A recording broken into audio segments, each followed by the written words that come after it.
Falcons Today is sponsored by Mint Mobile. Save some money with your wireless cell phone provider by switching to Mint Mobile with plans starting at just $15 per month. Head over to mintmobile.com/chatsports. We'll have that link down in the comments and in the description. Save some money with Mint Mobile. All right, coming up on today's episode of Falcons Today, Harrison Graham here from Chat Sports filling in.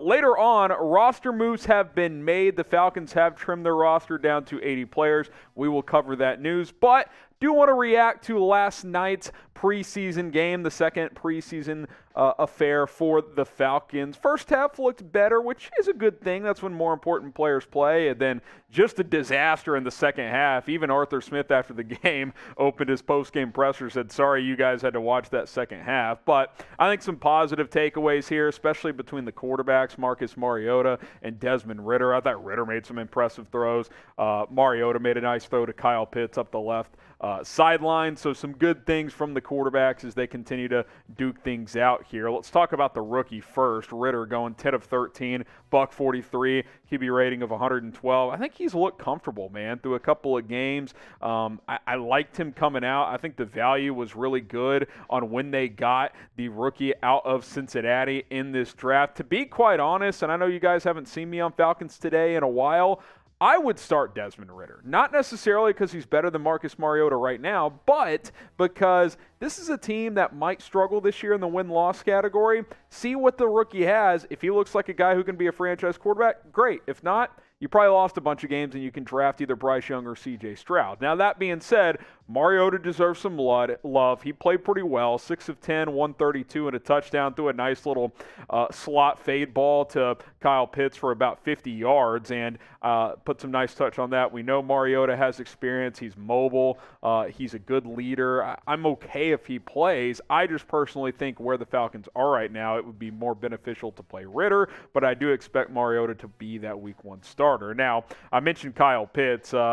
Hey, didn't play much, but one catch, 52 yards. He's just a stud, man. Like, you've got one of the biggest mismatch machines in the league, and this is a guy you can build with moving forward. That's a positive sign for this Falcons offense in the long term, regardless of who the quarterback is going to be. On the defensive side of the ball, Dean Marlowe had a nice showing, 7 tackles for Atlanta. We'll see what this side of the ball is able to do this year for the Falcons. They obviously have a stud corner in A.J. Terrell, but I think otherwise some question marks on that side of the ball. But one thing that was disappointing and really sloppy throughout, penalties, 13 of them for 121 yards, including multiple in the red zone. You've got a young team in some key areas. That could lead to some more penalties, but you know Arthur Smith isn't going to like that. So got to clean that up moving forward if you want to have a chance this year, because the margin for error for Atlanta is smaller than other teams. They're inexperienced at a lot of key spots, so you got to play clean football if you want to have a chance to win week in and week out. So a bit of a mixed bag. Grade the Falcons' performance against the Jets from last night's game. A, B, C, D, or F. C+, B-. I like what I saw from the quarterbacks, which was positive, but sloppy play. The reserves did not look good. My God, producer Coop's guy, I'm blanking on his name, Felipe Franks. He is horrible. Like he's a bad quarterback. He's a worse tight end. Get him out of there. I mean, the guy throws the ball away on 4th down. Just a joke. A, B, C, D, or F for the overall performance. Felipe Franks, you get an F. All right, let's get to some roster cuts here. That's the news of the day here. We're going to break that down coming up here in just a moment. But first, let's show some love to our sponsor. That is Mint Mobile. It's a great deal. Unlimited premium wireless with plans starting at just $15 per month. The actor Ryan Reynolds owns Mint Mobile. We know how good of an actor he is. You know he's running a good wireless service here as well. In all seriousness, the nation's largest 5G LTE network. What's cool is it'll switch between 5G and 4G depending on where you are in the country. If 4G is stronger in the area you're in, it'll switch to that. So no problem there. It comes with a free mobile hotspot as well. Some cell phone bills are over $100. You can get this plan starting at $15 per month with unlimited service, free talk and text unlimited. You're going to be texting your mom so much she's going to be annoyed. mintmobile.com/chatsports. That link is in the comments and in the description of this video.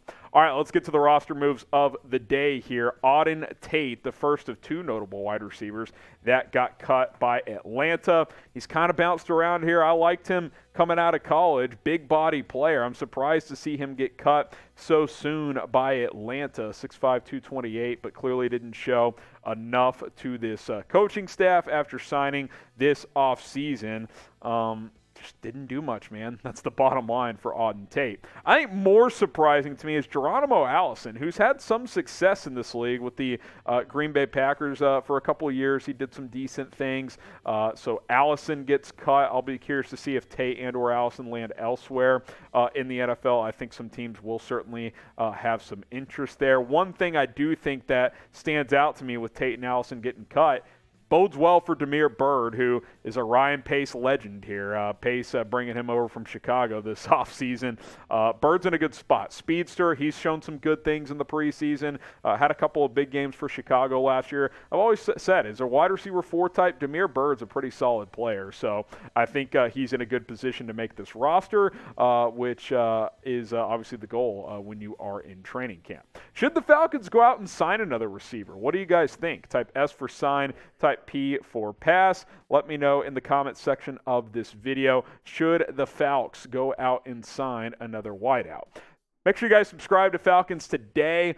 Thomas Mott has moved on from the channel, but we're still going to bring you videos here at Chat Sports. Hopefully, eventually, we will get you a permanent host. That is the goal. If we get more subscribers, we'll be able to do more videos and get a permanent host for you guys. YouTube.com/FalconsTV.